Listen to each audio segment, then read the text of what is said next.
ฝนตกอีกแล้วพี่น้องเอ้ยตกแห้งขนาดเลยใส่บ่ได้อีกแล้วเนาะยาว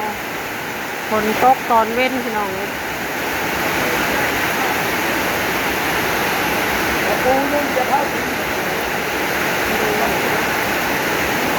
มีสารซุ้งกับสารซุ้งไว้ขางไกล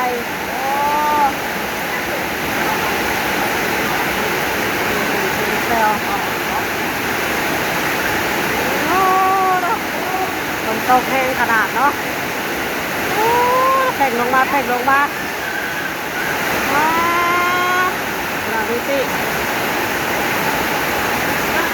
ตกตอนเว้นจ้า แย่แหละเลยจะม่วง